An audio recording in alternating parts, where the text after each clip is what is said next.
gagal bayar itu adalah hal yang lumrah. Fenomena terakhir ini kan Bunuh banyak diri ya? bunuh Oh, diri, bunuh diri. restructuring, rescheduling maupun reconditioning. Reconditioning. Ini kan bentuk-bentuk penyelesaian kredit. Oke. Jadi bisa langsung dilelang itu. Pidana tetap berjalan, utang tetap harus dibayar nggak, Pak? Oh iya dong. Oh gitu ya. Iya. Apa-apa sedikit-sedikit hukum, laporkan, ini dilaporkan kan capek juga kan gitu loh.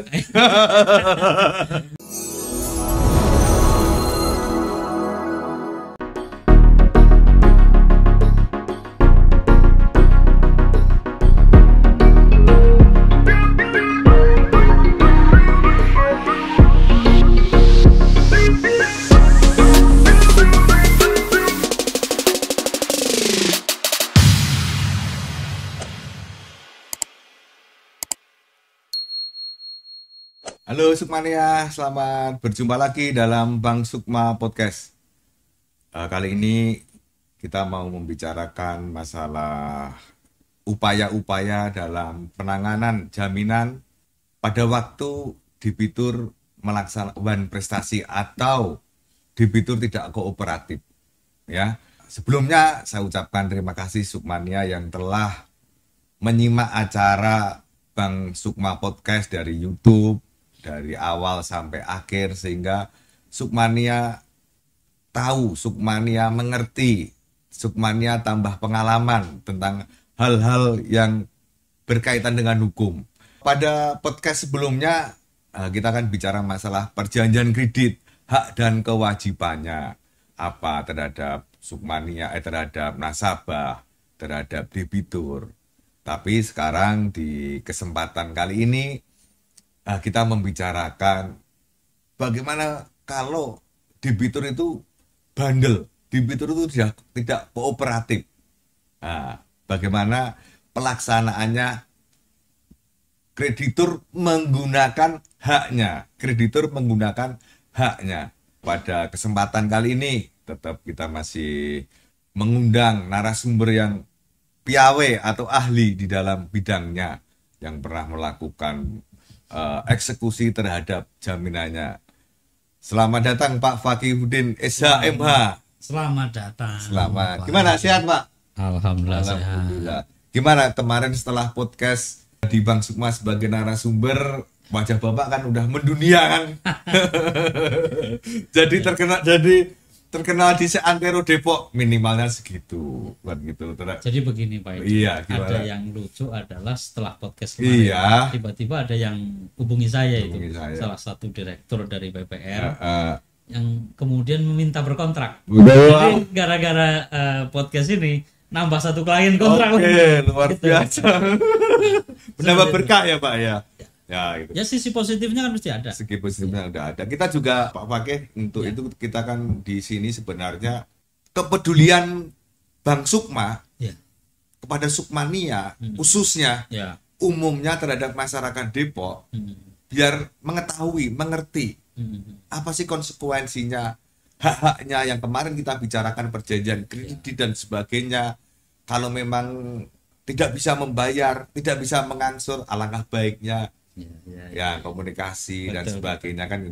Tetapi ini sampai terjadi haknya yang belum digunakan kan gitu. Tapi di podcast kali ini kita berbicara haknya yang digunakan oleh kreditur, oleh bank. Oke. Dikarenakan apa? Gagal bayar. Gagal bayarnya apa? Mereka debitur nggak komunikasi. Debitur ya kebanyakannya ngelawan lah. Maksudnya ngelawan itu kadang banyak dia terpengaruh sama omongan si A, si B. Nanti saya bantuin, nanti saya ini diiming-imingin lah kan gitu Pak. Ya. Itu sehingga kita mendidik Sukmanya. Maksudnya emang kalau haknya itu tetap Sukmanya tetap ada perlindungannya kan yang kemarin kita bicarakan. Ada undang-undang pelindungan nasabah, ada Konsumen. undang-undang konsumen, kerahasiaan bank kan gitu. Iya, iya. Makanya pakailah yang itu kita edukasi Sesuai jalurnya. jalurnya kan gitu. Tetapi dalam perjalanannya ya kadang tidak bisa memaklumi kan gitu. Biasa kan Pak, kalau orang memang terdesak terus pada waktu kita orang itu tidak bisa membayar dan sebagainya, kan dia berpikirnya itu singkat kan gitu. jalan pintas lah kan gitu. Iya. Kadang ada juga Pak yang karena pinjam uang bisa pergi kan gitu, Oh banyak. ngilang kemana-mana sampai sekarang. Bahkan ngilang itu wah udah nggak bisa diapa-apain kan gitu. Nggak bisa, padahal dia ada jaminan di sini kan gitu, ada pengikatannya juga dan sebagainya kan gitu Pak. Iya. Nah ini pertanyaan saya Pak Fakih, mungkin Pak Fakih yang udah berpengalaman dalam bidang hukum dan beracara kan gitu. Bagaimana Pak jika nasabah dalam perjalanan kreditnya terjadi wan prestasi sehingga kreditur atau bank melaksanakan haknya sesuai hukum Iya. yang bisa diterapkan, meskipun kita melaksanakan haknya ya untuk meminimalisir kerugian lah kan, kerugian Iya. daripada keduanya kan gitu. Nah, itu apa saja sih Pak yang harus maksudnya upaya hukum dari kreditur itu yang sesuai dengan hukum yang berlaku itu apa aja Pak? Dengan jaminan satu yang mungkin bisa dibedakan ya Pak, barang bergerak itu sukmania dan barang tidak bergerak. Barang tidak bergerak itu fixed aset, tanah, gedung dan sebagainya kan gitu. Iya. Barang bergerak itu kendaraan, mobil, motor dan lain sebagainya. Oke, upaya hukumnya, upaya eksekusinya itu gimana? Secara kita bahasa sukmania lah kan gitu. Sebenarnya nggak eksekusi ya, apa Pak? Kalau bicara halusnya, bahasa halusnya apa pakai? Penyelesaian. Penyelesaiannya betul. Jadi pertama bahwa gagal bayar itu adalah hal yang lumrah sebenarnya. Gagal yang lumrah ya. Macet di perbankan itu hal yang umum, bukan akhir dari segalanya. Akhir dari Jadi jangan kemudian berpikir bahwa oh ini adalah suatu pukulan yang berdampak pada dirinya kemudian dia pergi. Ada juga yang fenomena terakhir ini kan banyak bunuh diri juga ya. bunuh diri. Bunuh diri. Jangan sampai seperti itu. Artinya setiap permasalahan itu pasti ada bisa solusi. diselesaikan ada Pak solusi, ya. betul. Apalagi dalam konteks kredit ini itu kan sudah kita singgung di podcast sebelumnya podcast ya. Lalu itu ada 3 R kan. Restructuring, rescheduling maupun reconditioning. Ini kan bentuk-bentuk penyelesaian kredit. Yang belum menggunakan haknya. Iya, artinya bagi siapapun debitur yang mengalami gagal bayar, silahkan datang. Masih ada solusinya kan? Masih ada solusi, silahkan temui pihak perbankan, lakukan negosiasi ulang, sampaikan kendalanya apa, kemampuannya sekarang bagaimana.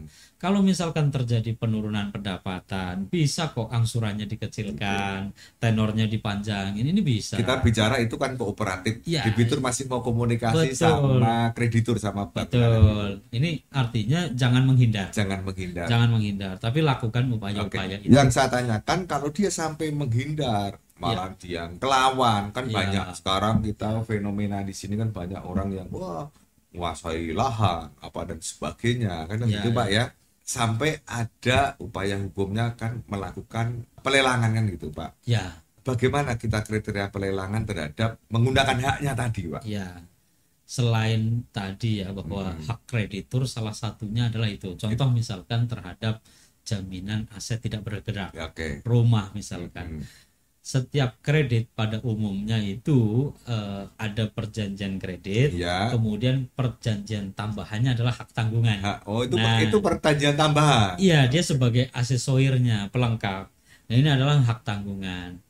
Nah, hak tanggungan ini fungsinya apa sih? Kan gitu kan? Iya, betul. Nah, ini yang Sukmania mesti tahu adalah apabila terjadi gagal bayar dan tidak ada titik temu penyelesaian secara kekeluargaan gitu kan, maka kreditur dapat melakukan upaya penjualan melalui lelang mendasarkan pada hak tanggungan tadi. Nah, berbeda ini lahirnya undang-undang hak tanggungan itu awalnya kan dulu ini sebelum ada undang-undang hak tanggungan, apabila macet maka bank mesti berperkara dulu tuh ke pengadilan, menggugat dulu dan sebagainya. Nah, itu habis waktu. Sehingga lahirlah Undang-Undang Perbankan 496 tahun 96 itu Undang-Undang hak tanggungan, sehingga kewenangan kepada pemegang hak tanggungan untuk mengeksekusi secara lelang. Tidak usah lagi via pengadilan lagi. Gitu. Jadi bisa langsung dilelang itu. Lelangnya di mana? Di kantor pelelangan negara. KPKNL. Kantor Pelayanan kekayaan negara dan lelang. Oke. Itu di masing-masing wilayah ya. Artinya gini Pak, Sukmania kan kalau pinjam di bank ini yang pakai jaminan kan gitu ya Pak ya, pakai jaminan. Pada umumnya, walaupun tidak semua. Nah, nanti kita bicarakan yang tidak pakai jaminan. Oke. Itu sampai one prestasi, haknya itu dipakai, Ya. dilelang kalau sampai seumpama kita tidak bisa diselesaikan. Iya. Tetapi dengan catatan kan gini, undang-undang HT, hak tanggungan, makanya setelah itu ada sertifikatnya, ada hak tanggungannya kan gitu, sertifikat hak tanggungan. Iya, iya. Itu sekarang tidak usah melalui pengadilan gitu Pak ya. Tidak usah via peradilan. Langsung bisa langsung didaftarkan lelang di kantor KPKN. KPKN. Oh. Itu kalau kayak gitu konsekuensinya terhadap nasabah apa Pak? Ya otomatis kan itu bisa terjual itu, ya kan? Otomatis. Bisa terlelang. Dan nanti risalah lelang itu digunakan oleh pembeli lelang untuk membalik nama ke nama pembeli. Gitu. Berarti sekarang lebih simpel ya? Kan lebih gitu? simpel, lebih pendek jalurnya. Lebih pendek, makanya Sukmania jangan sampai macet kan gitu. Sebelum macet sih nggak masalah. Bukan nggak masalah, salah saya. Maksudnya macet itu harus dibicarakan kan gitu. Kalau sampai terjadi hal yang itu tetap harus dilelang kan gitu. Tetapi sebelum itu kan mungkin penggunaan hak yang terakhir ya Pak ya. Lelang itu alternatif terakhir. Alternatif terakhir. Kalau bisa diselesaikan dengan kekeluargaan 3R tadi, itu jauh lebih baik. Jauh lebih baik. Ya kan? Jadi tidak ada yang merasa dirugikan. Oke. Kalau kita sampai ke pelelangan, apa sih kerugian terhadap nasabahnya? Debitur pasti dirugikan. Kenapa? Namanya lelang kan nggak mungkin harga pasar. Betul. Ya kan? Rumah misalkan 1M, tidak mungkin dilelang dengan 1M. Paling banter 70%. 70%. Iya. Dan lelang pertama nggak laku, lelang kedua bisa turun lagi. Lelang kedua nggak laku, lelang ketiga turun lagi. Sampai dengan angka nilai likuidasi terendah. Artinya penglelang itu kreditur bisa menurunkan harga, tetapi sebatas ada harga likuidasi. Likuidasi itu terbentuknya gimana Pak? Biasanya nih appraisal itu kan ada harga pasar, ya kan. Kemudian harga paling rendah adalah harga likuidasi, ya kan. Nah, harga paling bawah inilah harga likuidasi. Harga likuidasi. Nah, ini udah paling mentok ya. Paling mentok. Artinya kalau tadi ditanya bagaimana kerugiannya, ya jelas rugi dong. Kalau nilai likuidasi misalkan berkisar di 60% dari aset, harga 1 miliar cuma 600 juta dijual. Padahal bisa dijual 1M. Harusnya bisa lebih dari itu. Dan jangan lupa biaya lelang, pajak, biaya pengurusan, bahkan kalau memperoleh pembelinya itu lewat agent, biaya agent itu diambil dari uang itu. Udah dari itu. Berarti bisa nggak kebagian ya? Bisa minus. Malah bisa minus. Artinya udah rumahnya hilang, bisa jadi utangnya masih ada. Karena ada beban-beban biaya tadi kan. Tapi kita Bang Sukma nggak sampai kayak gitulah. Maksudnya jangan sampai kita tetap tetapi harus itulah yang diatur oleh undang-undang. Maksudnya gitu, gambaran aja, konsekuensinya aja ke Sukmania. Kalau Sukmania sampai bank melaksanakan haknya dalam arti itu melelangkan gitu. Nasabah banyak ruginya. Banyak ruginya. Satu, nilainya pasti jauh dari harga pasar. Yang kedua, biaya-biaya yang timbul, banyak biaya. Kadang Sukmania kan harus mengerti juga Pak. Di KPKNL itu juga ya, itu banyak biaya juga kan gitu Pak. Oh iya dong. Itu mungkin besar loh itu loh Pak. Iya. Biaya lelang ini kan dari mulai ya publikasi di koran, itu kan semua biaya-biaya itu. Ya kan? Kreditur menanggulangi dulu, tetapi kan nanti dihitung belakangan, dibebankan di belakangan, itu dipotong semua. Dan kalau dalam posisi akan sangat berbeda, misalkan begini, saya berhutang. Kemudian saya lunasi berdasarkan sumber lain ya, tidak melalui lelang, pasti ada kebijakan untuk keringanan dong. Ya, artinya kita bermohonlah setidak-tidaknya denda dihapus. Itu umum, kita juga sering menjumpai itu. Tapi kalau terjadi penyelesaian melalui lelang, itu tidak ada diskon itu. Diskon, semua dihitung semua. Nah, Karena kan sudah kondisinya sudah fight kan. Oke. Itu triknya kayak gitu ya Pak ya. Maksudnya kalau seumpama sampai lelang itu mungkin ada hampir 15% nggak biayanya dari harga yang terjual Pak? Ya kalau satu lelang kurang lebih lah 10%. 10% lebih ya? 3 kali lelang udah 30%. Oh, luar biasa. Habis kan? Habis ya. Habis, Nah, itu bisa. makanya sukmannya dimanapun juga jangan sampai ke dilelang lah kan gitu. Maksudnya kalau kita uang prestasi sampai kredit kita macet, lebih baik Upaya kooperatif, penyelesaian. upaya penyelesaian. Iya. Banyak ruginya. Banyak ruginya pasti. Iya. Pasti banyak ruginya. Itu Betul. yang harus kita sampaikan. Jangan ya haknya dia adalah kan gitu ya. Tapi kan kadang sukmania, nasabah dan sebagainya kan wah enggak, ada juga kan gitu Pak yang Iya. di kompor-komporin sama orang lain. Ya, Oh ini nanti bisa ini kan gitu. tidak sedikit loh Pak Edi. Tidak sedikit ya. Kita sebagai praktisi, Ah, ah. ya, kita sebagai advokat mendampingi perbankan. Mm-mm. Banyak juga yang mereka menggugat, mereka berdalil begini, lelang tidak sah kalau belum ada putusan pengadilan. Aduh, ini berarti pemahaman jadul nih. Mohon maaf ya, artinya setelah ada undang-undang hak tanggungan tadi bahwa eksekusi lelang itu tidak perlu via pengadilan. Kan yang penting pada waktu kita menasihati kan kita udah dapat fee dulu kan. Artinya di luar sana entah itu praktisi maupun debitur langsung masih banyak yang berpikiran seperti itu, bahwa eksekusi lelang harus via pengadilan dulu berkekuatan hukum tetap baru bank bisa melelang. Padahal tidak seperti itu. Setelah undang-undang hak tanggungan ya. Itu tidak seperti itu. Nah, makanya sukmania jangan sampai kita diiming-imingin kayak gitulah kan gitu maksudnya. Yang penting kan haknya dari nasabah itu terlindungi kan gitu. Kalau sampai ada merugikan dan sebagainya, nasabah juga bisa menggugat sendiri kan gitu. Tapi ya kita jangan sampai lah upaya penyelesaiannya kan gitu. Ya, menggugat itu hak. Tetapi kan semua biaya nanti dibebankan kan. Itulah yang harus ini.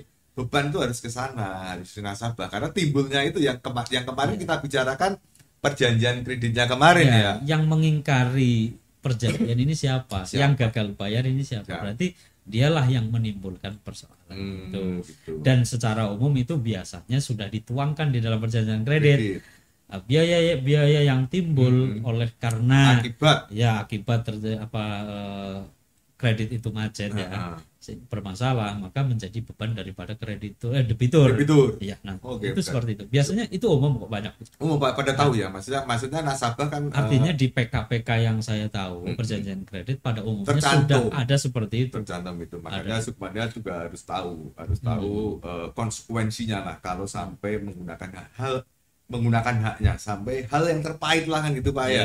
Itu yang terpahit sampai nanti kayak gitu lelang dan sebagainya ya nggak dapat apa-apa kan gitu. Karena sebenarnya kalau masih ada lebihnya kan masih dipakai untuk kehidupan yang baru lagi, masih bisa beli rumah lagi, usaha lagi. Siapa tahu kan dunia itu kan berputar Pak. Roda ya. Roda itu berputar, kadang di bawah besok bangkit lagi. Banyak cerita kayak gitu Pak. Pengalamannya itu banyak Pak. Maksudnya yang pernah tertatih-tatih jatuh, sekarang kalau wirausahawan saya kira banyak ya, tapi tidak sampai bunuh diri dan sebagainya. Jangan sampai kan gitu Pak ya.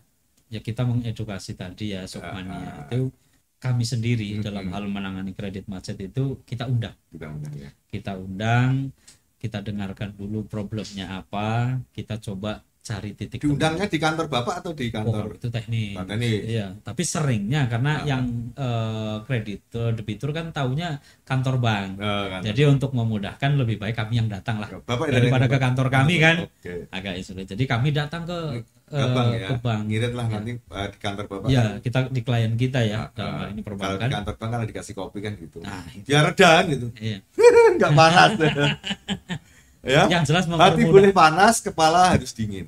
Ya itu solusinya kan gitu. Betul. Sehingga ya tetap kita kasih, meskipun itu nasabah yang kurang gimana ya, kadang kita anggapnya kurang kooperatif Bapak. Ya tetap kita manusiakan lah. Kita positive thinking kan gitu. Oke. Gini Pak, kadang ada juga yang wah ini cuma pinjaman perjanjian kredit jatuhnya perdata kan gitu Pak. Iya. Apakah meminjam kredit itu bisa juga kalau ada wan prestasi dan sebagainya itu apa bisa kita pidanakan Pak? Kalau wan prestasi itu ranahnya ranah perdata. Oh, ranah perdata ya. Okay. Tetapi tidak sedikit juga kami menemukan kadang dalam hal dia mengajukan kredit, iya, itu ada yang dipalsukan nih. Ada yang dipalsukan. Misalkan data identitasnya ternyata palsu misalkan. Identitas palsu. Atau misalkan slip gajinya. Oh. Dia mengaku kerja di suatu perusahaan ABC misalkan, tetapi ternyata tidak pernah bekerja di sana. Dia membuat suatu keterangan slip gaji sendiri. Okay. Nah, ini kan akhirnya menjadi ranah pidana karena di dalam pengajuan kreditnya ada data palsu kan. Ada celahnya juga yang untuk dipidana. Maka jadi, kadang kalau orang yang udah niatnya nggak benar, nggak bagus, itu di awal udah memasukkan apa Pak? Saya dengar dari berita kemarin ada penyalahgunaan KTP untuk tapi yang ini sama suaminya Pak. KTP itu di Tangerang kalau nggak salah. Nanti kalau itu kita ada beritanya lah kan gitu. Untuk pinjam di kartu kredit sampai berapa miliar gitu loh Pak. Itu sehingga kemarin ditangkap ke kejaksaan. Nah itu artinya tidak semua keperdataan itu hanya murni perdata. Tidak. Ada celah pidananya. Hutang piutang ini keperdataan tetapi apabila di dalam proses itu ada persoalan pidana, entah itu dokumen palsu, ada juga yang menggunakan figur, Pak, nasabah datang minjam, dibawalah istrinya kan gitu kan, ternyata kemudian hari begitu macet ditagih bukan istrinya, figur ini, wah waktu datang dulu rambutnya lurus sekarang cantik, wah begitu di rumah kok beda gitu kan. Nah ini karena di BK udah habis untuk kreditnya. Rupanya bukan istrinya. Nah menggunakan figur misalkan, hal-hal begitu ada juga kita temukan itu. Oke, terus kan ini kan kita bicara yang pakai jaminan barang tetapan gitu. Oh iya. Kalau sekarang kan ada barang bergerak kan, ada juga tidak jaminan melulu sertifikat yang pakai yang bisa dilelang penyelesaiannya. Ada yang pakai kendaraan Pak, mobil atau motor kan gitu. Itu kan ada, kalau yang sertifikat diikat sama hak tanggungan. Kalau kendaraan itu apa Pak? Fidusia. Fidusia. Harta lancar itu fidusia. Harta lancar itu fidusia ya Pak ya. Nah itu juga bisa maksudnya wan prestasi bisa pidana juga Pak? Wan prestasinya tidak. Tapi kalau kemudian debitur mengalihkan jaminan. Misalkan jaminannya mobilnya dia jual lagi, kan? Dia oper ke orang tanpa persetujuan dari kreditur, itu ada itu. Namanya mengalihkan barang jaminan. Oke. Maksudnya gini Sukmania, selain kita ada jaminan, kadang bank itu kan ada jaminan juga barang bergerak, BPKB lah kan gitu ya. Yang disimpan kan BPKB-nya. Kebiasaannya banyak. Itu kalau sampai jaminannya kan tetap dibawa sama debitur kan. Lah kalau itu sampai dijual, digadein, dialihkan lah, itu bisa dipidana kan gitu loh. Mengalihkan barang. Bisa dipidana kan? Bisa. Oke. Kan meskipun kita menjalankan pidana kan gitu, wah udah nggak apa-apa. Kadang kan gini Pak, ada berpikiran, ya udahlah saya dipidana nggak apa-apa. Pasang badan, makan gratis nggak dikasih. Oh iya. Kadang ada yang berpikiran gitu. Itu pemahaman yang menurut saya tidak pas. Oke, maksudnya gini, pidana tetap berjalan, utang tetap harus dibayar nggak Pak? Oh iya dong. Oh gitu ya. Iya. Kan gini, begitu seseorang misalkan dipidana, kemudian digugatlah sama kreditur atau digugat sama bank, aset lain bisa disita. Oh makanya gitu. Bahkan begini di dalam KUH Perdata itu ada begini, harta yang ada maupun yang akan ada itu menjadi suatu tanggungan dari perikatan. Hati-hati itu. Oh makanya hati-hati Sukmania, jangan sampai berpikiran ya udahlah ini pasang badan terus utang lunas. Nggak begitu. Oh ya makanya kita kasih pemahaman kan gitu. Kadang ada juga yang waduh pasang badan, saya kan udah dipidana utang lunas kan, nggak bisa gitu kan. Nggak bisa. Ini kan pemahaman baru. Nah ini pemahaman baru Pak, maksudnya Saya baru juga artinya di masyarakat itu masih banyak kita dengar suara-suara begitu. Suara kayak gitu. Makanya saya sih meluruskan aja masyarakat jangan sampai udahlah kita pasang badan dulu kan. Karena gini Pak, banyak juga yang orang kan berpikirnya kayak koruptor itulah gitu. Udah pasang badan duit saya masih banyak kan gitu loh. yang di kita kan itu aja. Tapi kalau ini pasang badan kamu tetap masih membayar utangnya kan. Punya kewajiban kan gitu. Bukan berarti hutangnya lunas. Bukan berarti hutangnya lunas. Ya catat Sukmania itu pengetahuan yang jadi kalau terbukti secara pidana dia mengalihkan barang jaminan, maka kreditur bisa menggugat aset lainnya, gitu ya. Itu rumah, otomatis sudah pembuktiannya malah makin bagus karena sudah terbukti secara pidana kan. Perdatanya lebih gampang, lebih mudah karena sudah terbukti dia melakukan kejahatan itu. Makanya hati-hati ya, maksudnya hati-hati Sukmania kadang tidak semudah dan segampang itu ya Pak Fakih ya kita mengedukasi sama memberikan pencerahan itu kita tidak henti-hentinya lah kan gitu loh, tidak henti-hentinya ke Sukmania itu biar tahu jangan sampai koridor-koridornya itu dilanggar. Haknya kita tetap menjaga juga haknya DIP itu tetap kita hargailah. Tapi kewajibannya tetap harus kan itu. Bagaimana kita mau melaksanakan haknya? Ya kewajiban harus dipenuhi dulu, jangan menuntut haknya. Lakukan dulu apa yang menjadi keharusan, baru tuntut haknya. Baru haknya itu bagus maksudnya itu ya yang harus kita kasih edukasi meskipun tanpa jaminan tadi kita kan gitu banyak yang tanpa jaminan kadang udah lari udah kemana dan sebagainya itu bisa dijerat aspek pidana kan sama perdata juga kan gitu ya. Tadi kalau kredit itu kredit tak berjaminan ya kan terkenal KTA itu kan? KTA kredit tanpa angsuran bukan itu ya, artinya begitu terima kredit habis itu nggak lari kan gitu dan nggak ada jaminan kan. Nah itu tadi keperdataan KUH Perdata menerangkan menyatakan harta yang ada maupun yang akan ada itu menjadi tanggungan dari suatu perikatan. Apalagi yang ada jaminan. Yang ada jaminan. Satu tuh yang KTA tadi Pak. Yang KTA itu meskipun nggak pakai jaminan dan sebagainya, malah nggak usah bayar dan sebagainya. Itu bisa juga kan ada pidana kan. Seperti yang Pak Fakih tadi ceritakan. Kalau ada unsur. Kalau didokumentasikan ada kekeliruan ya, entah itu pemalsuan atau apa ini, kalau ada materi pidana maka itu ya bisa. Makanya itu hati-hati Sukmania, kita kan juga selain kita rugi di nama baiknya yang slick, tidak bisa pinjam kemana-mana, ada aspeknya bisa perdata, ada aspeknya bisa pidana, itu kan tidak semudah wah kita udah lari aja dan sebagainya, tidak bisa gitu. Itu pun pertanggungjawaban di dunia kan gitu loh. Apalagi di akhirat kan gitu. Ya itu. Artinya utang, sekali lagi utang bukan berarti lunas. Dengan dia menanggung konsekuensi hukum di penjara misalkan, bukan berarti utangnya lunas. Lunas kan gitu. Oke. Menarik sekali Pak, maksudnya untuk obrolan kita lah kan gitu ya. Tapi selama Bapak dalam menangani sebagai Bapak pengacara dan sebagainya di Depok ini kan gitu. Sebenarnya itu untuk wilayah Depok ini pengetahuan tentang hukum masyarakat sekitar sini lah, maksudnya kita nggak survei kan, tapi menurut Bapak itu melek hukum nggak Pak? Akhir-akhir ini kan memang harus hukum ini jadi trending ya. Sekarang orang sedikit-sedikit main hukum gitu ya. Ya ada sisi positifnya karena itu disupport juga dari media kan sekarang mudah banget diakses ya. Betul. Setiap orang punya gadget handphone, dia bisa lihat YouTube, lihat Google, dan sekarang juga pengacara saya kira lebih banyak daripada zaman dulu.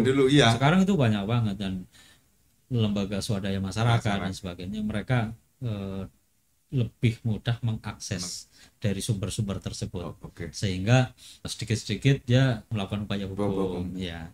Ini trendingnya naik saya rasa. Gini. Tapi gini Pak, kan kadang kita juga masyarakat awam kalau diiming-imingin, saya membantu upaya hukum dan sebagainya kan, nanti bisa ini, itu kan haknya dari debitur kan.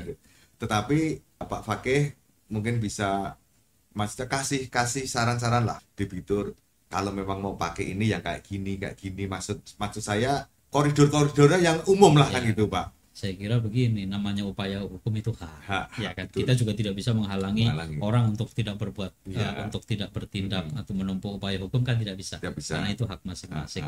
Tapi yang perlu diperhatikan itu adalah begini, kita kembali dulu pada aturan mainnya. Ya kan. Kalau memang dari agreement, kalau hubungan kreditur dengan debitur kan ada perjanjian kredit. Ya. Kalau memang salah, mau dibawa kemana juga kan itu.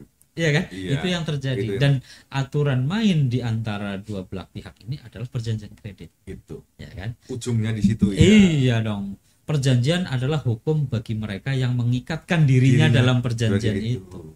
Jadi diukur dari situ. Kalau memang merasa dia salah, kemudian memang one prestasi, kemudian bank menggunakan haknya untuk melelang, memang bisa melakukan upaya hukum. Tetapi kan ya saya pikir akan mengeluarkan biaya yang harus siap juga kan, harus siap juga, biaya panjang, waktu yang panjang, dan belum tentu berhasil gitu ya. Jadi lebih efisien kan kalau kita duduk bareng membicarakan tentang tadi, bisa nggak ini di adendum dan sebagainya, itu kan lebih enak ya Pak.